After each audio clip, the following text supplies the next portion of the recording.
Apabila datang kematian menimpa seseorang, datanglah kiamat baginya. Itu yang disebut dengan kiamat kecil. Hakikatnya mati adalah perpindahan dari kehidupan di dunia ini menuju kehidupan di alam barzakh. Menunggu kita di alam barzakh sampai datangnya saat kiamat. Entah 10 tahun, entah 100 tahun, entah 1000 tahun, hanya Allah saja yang maha tahu.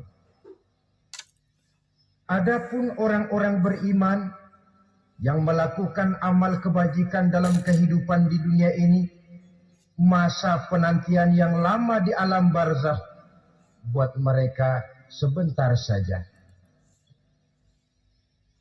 Tetapi bagi orang-orang kafir yang ingkar, yang tidak beriman kepada Allah, yang hidup di dunia cuma menumpuk-numpuk dosa, tentu penantian di alam barzakh akan merupakan waktu yang sangat lama.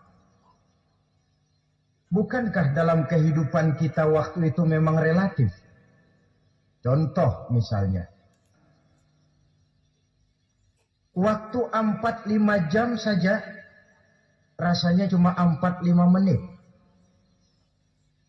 Tenggelam oleh keasikan.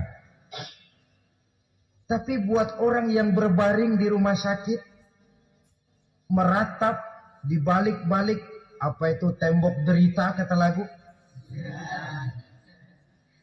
di balik dinding-dinding penjara, sehari bagai seminggu, seminggu rasa sebulan, sebulan boleh jadi rasa setahun.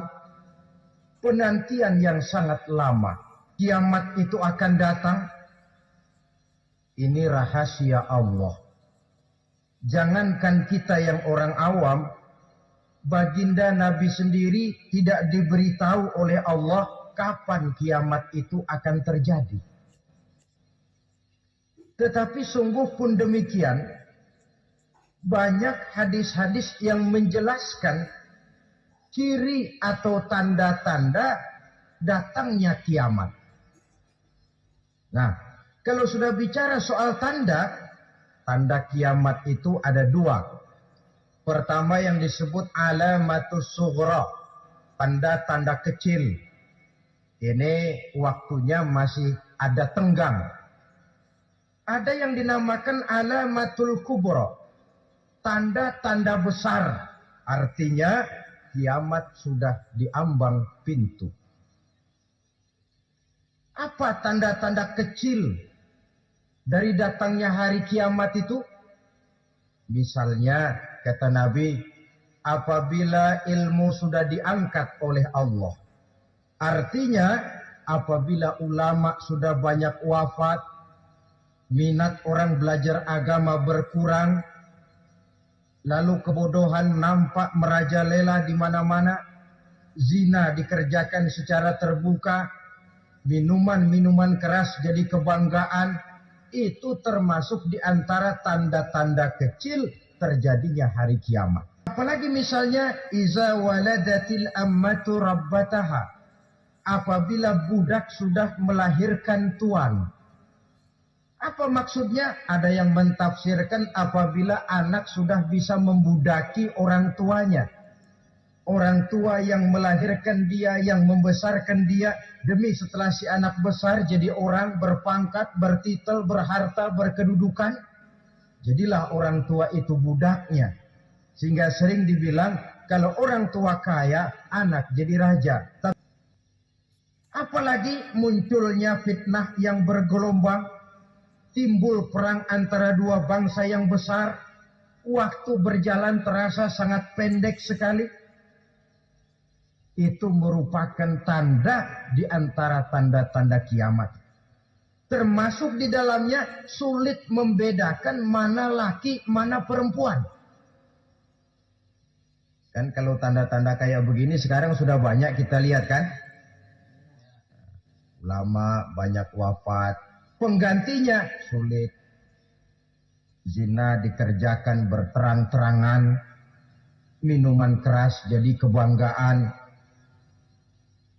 Banyak anak membudaki orang tuanya, sulit membedakan mana laki, mana perempuan. Kadang-kadang dari belakang kita lihat perempuan bener, begitu kita colek nengok jenggotan. Ini termasuk tanda-tanda kecil. Masih ada tenggang sampai akan terjadinya kiamat. Nah, yang dimaksud dengan tanda-tanda besar, ini tanda besar artinya kiamat sudah diambang pintu. Pertama, matahari terbit dari sebelah barat. Apabila matahari sudah terbit dari arah sebelah barat, tertutuplah sudah pintu taubat. Bersabda Nabi kita, la taqumus sa'atu hatta tatlu'a syamsu min maghribiha. Tidak akan datang hari kiamat sampai matahari terbit dari arah sebelah barat. Wa iza tala'at, manakala matahari telah terbit dari arah sebelah barat, wa ra'ahan nasu, manusia banyak menyaksikan itu, amanu ajma'un, mereka pun lalu beriman. Yang tadinya kafir, yang tadinya ingkar, yang tadinya membangkang, setelah melihat matahari terbit dari sebelah barat, buru-buru beriman. Berlomba-lomba mengucap dua kalimat syahadat. Tapi apa yang terjadi? Kata Nabi, wadzalika hina la yanfa'u nafsan imanuha lam takun amanat min qabl. Hari itu adalah hari yang iman sudah tidak berguna lagi bagi seseorang apabila sebelumnya memang dia tidak pernah beriman. Au kasabat fi imaniha khaira, atau beriman tetapi tidak pernah melakukan kebajikan di dalam keimanannya itu. Hari yang sudah kasif, hari yang sudah terlambat, beriman tidak akan ada gunanya lagi. Ini pelajaran buat kita.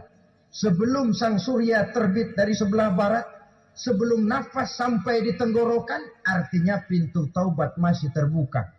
Kalau dua hal itu sudah terwujud, nafas sudah sampai di kerongkongan, atau matahari sudah terbit dari arah sebelah barat, tertutuplah sudah pintu taubat. Sudah terlambat. Matahari terbit dari arah sebelah barat. Itu tanda besar, artinya kiamat. Apalagi tanda besar, munculnya Dajjal. Dajjal artinya pendusta-pendusta yang menyesatkan manusia. Ada dua macam Dajjal, saudara. Ada Dajjal kecil. Ini Dajjal kelas 3. Kalau ini sejak zaman Rasulullah sudah ada itu. Tiap zaman ada. Di zaman Rasulullah misalnya ada yang bernama Aswad al-Unsi dari Yaman. Ada yang namanya Musailamah al-Kazzab dari Yamamah. Ada yang namanya Ibnu Sayyad dari Madinah. Ini Dajjal-Dajjal di zaman Rasul. Musailamatul Kazzab memproklamirkan diri jadi nabi dia. Di zaman Rasul masih hidup. Ini Dajjal zaman Nabi. Di zaman sahabat muncul Dajjal-Dajjal. Di zaman kita sekarang ini Dajjal-Dajjal pun gentayangan. Dajjal-Dajjal kelas 3. Kerjanya mendustakan manusia, menyesatkan manusia, memalingkan manusia dari jalan yang benar dan diridhoi oleh Allah Subhanahu wa taala. Adapun yang merupakan tanda besar dari datangnya kiamat, Dajjal-Dajjal kelas kakap.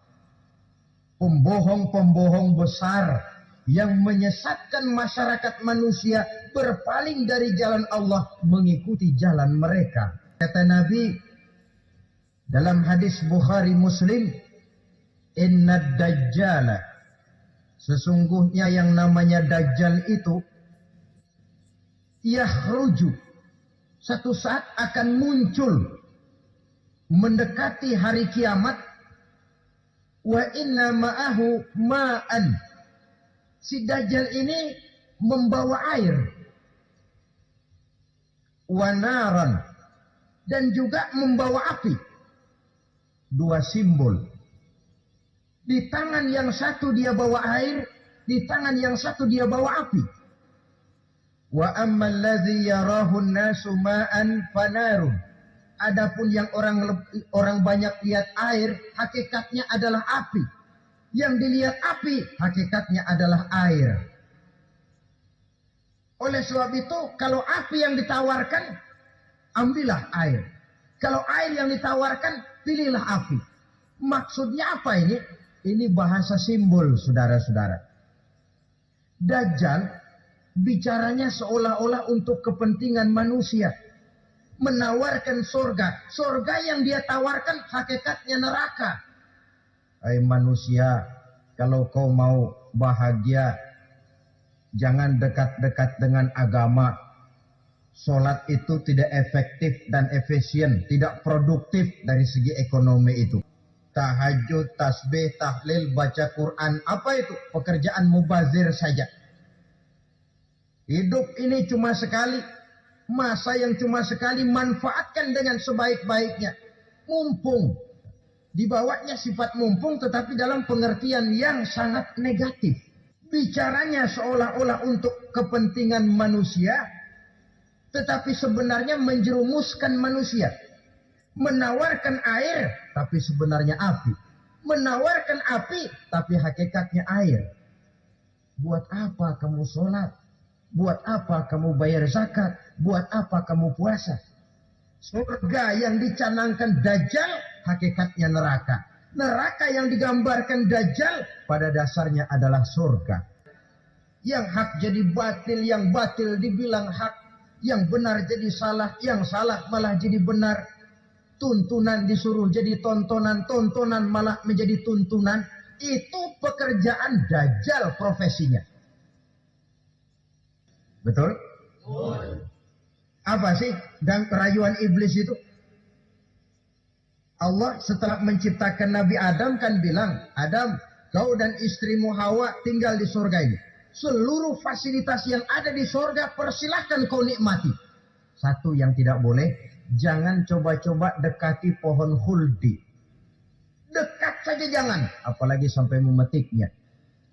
Datang Dajjal yang namanya iblis ini. Adam, kamu tahu nggak kenapa tidak boleh makan buah khuldi? Ya nggak tahu, pokoknya saya dilarang. Bodoh kamu, Adam.